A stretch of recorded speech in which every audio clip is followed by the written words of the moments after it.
আমি নদী, আমি একটা বিবাহিত ছেলেকে বিয়ে করব। তো আসলেই ওরা হচ্ছে বউদের অনেক মানে ভালোবাসতে পারে, বা ওরা আম, আপনার হচ্ছে মনে করেন যে কি বলে ওটা রে, ওই সুখে রাখে ওদের। সুখে রাখে, হ্যাঁ সুখে রাখে, আর ওরা সংসার সম্বন্ধে অনেক কিছু বুঝে। তো এরকম এই জন্য আমি বিবাহিত ছেলেকে বিয়ে করবো। এমন যদি কেউ থেকে থাকো তাহলে শেয়ার অপশনে আমার নাম্বার দেওয়া থাকবে, অবশ্যই সেই নাম্বারে যোগাযোগ করবে। এখন দেখা যাচ্ছে যে বিবাহিত ছেলেকে পছন্দ করার কারণটা কি? আমরা কি অবিবাহিত যারা আমরা আছি আমরা কি বিয়ে করব না? না, বিয়ে করবেন সেটা হচ্ছে আপনারা তো আসলে মানে বউ মানে ওয়াইফদের মর্ম বুঝেন না, মানে বুঝলেও কম বুঝেন সংসার হুম। লাইফে। কারণ হচ্ছে যে মানে বুঝতে বুঝতে সময় লাগে। আর যারা বিবাহিত বা যারা বউ চলে গেছে বা মারা গেছে এরকম লোক যদি থেকে থাকে তাহলে তারা একটু মর্মটা ভালো বুঝে বা সংসার লাইফ সম্বন্ধে বুঝে। এই জন্য মানে যাতে একটু কষ্ট কম হয় এই জন্য আমি বিবাহিত ছেলেদের বিয়ে করব, এই আর কি। আচ্ছা, তো এখন দেখা যাচ্ছে কি ঢাকা শহরে আমরা যখন ব্যাচেলার বাসা ভাড়া নিতে যাই, বাড়িওয়ালারা ভাড়া দিতে পারছে না। হ্যাঁ, ব্যাচেলার জি। আপনারা মেয়েরা বিয়ে করতে যাবে, আপনারা বিবাহিত ছেলে ছাড়া বিয়ে করবেন না, হ্যাঁ মানে হ্যাঁ, সব জায়গায় অভিজ্ঞতা। তাহলে আমরা অবিবাহিত যারা আছে আমরা কই যাব? আপনারা বিয়ে করে বিয়ে করবেন। আমরা বিয়ে করবো, আপনাদের মতো মেয়েরা যদি বিয়ে না করেন তাহলে হ্যাঁ, আমরা সবার কেমন? মন মানসিকতা এক না, ঠিক আছে। দেন হচ্ছে অনেক মেয়ে তো আছে সিঙ্গেল ছেলেদের বিয়ে শাদী করে, বাট আমার সিঙ্গেল মানে সিঙ্গেল ছেলেদের পছন্দ না, এই জন্য আমি আর কি সিঙ্গেল ছেলেদের ভালো লাগে না। আচ্ছা, তো এখন দেশি ছেলে না বিদেশি ছেলে পছন্দ আপনার?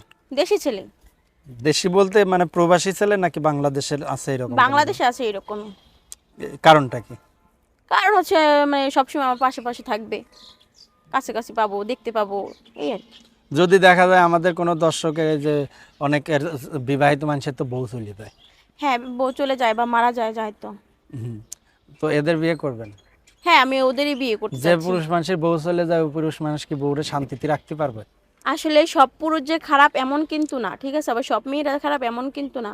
যেমন যেমন দেখা যাচ্ছে কিছু কিছু মেয়েরা আছে না, যে স্বামীকে ঘরে রেখে পরক্রিয়া করে তো চলে যায়, আসলে সেখানে তো পুরুষের কোনো দোষ নেই বা পুরুষের কোনো হাত নেই, ঠিক আছে। তো এরকম মানে এরকম ভালো পুরুষ যদি থেকে থাকো কেউ, তাহলে অবশ্যই অবশ্যই যোগাযোগ করবে। আমার ভিডিও শেষে শেয়ার অপশন আমার কন্ট্যাক্ট নাম্বার দেওয়া থাকবে, সেই কন্ট্যাক্ট নাম্বারে আমাকে যোগাযোগ করতে পারো। মেয়ে মানুষ এই যে জামায় বাতার রেখে চুলকানির জন্য আর এক ছেলের সাথে পরকীয়া করে, এই চুলকানি ওঠার কারণটা কি? আমি আসলে জানি না। আপনার ক্ষেত্রে আপনি কি করবেন যদি আপনার জামাই বিদেশ থাকে? আমি অপেক্ষা করব তার জন্য, কারণটা কি? কারণ আমি তাকে ভালোবাসবো এই জন্য। তারই সবকিছু দিয়ে দেবেন? তারই সবকিছু এই কারণে নাকি? হ্যাঁ, আমার মনে মন প্রাণ মানে আমার অঙ্গ প্রত্যঙ্গ পুরাটাই তার জন্য আর কি।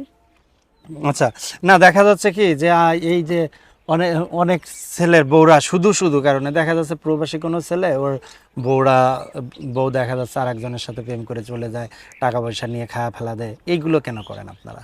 এগুলা কারণ হচ্ছে আসলে মেয়েদের কিছু কিছু মেয়েদের বোঝার ভুল আছে, মানে তারা বোঝে না যে তাদের জন্য, তাদের সুখের জন্য আসলে হাজবেন্ড ইনকাম করতেছে দূরে থেকে বা মানে কত কষ্ট করে, কিন্তু তারা আসলে চলে যায়, এটা তাদের বোঝার ভুল, বা হচ্ছে তাদের একটু মানে বেশি হয়তো সমস্যা এই জন্য। আচ্ছা, তো যদি আমাদের কোনো দর্শক আপনার সাথে যোগাযোগ করে কিভাবে করবে? যদি আসলে কোনো কেউ যদি আমার ভিডিওটা দেখে তাহলে যোগাযোগ করার জন্য আমার ভিডিও শেষে শেয়ার অপশন আমার নাম্বার দেওয়া থাকবে, সেখানে গিয়ে সেই নাম্বারে কল করলে আমাকে পাবে, আমি মেসেজ বা ফোন টোন দিলে আমি রিসিভ করব, কথা বলবো তাদের সাথে। ঠিক আছে, ভালো থাকবেন।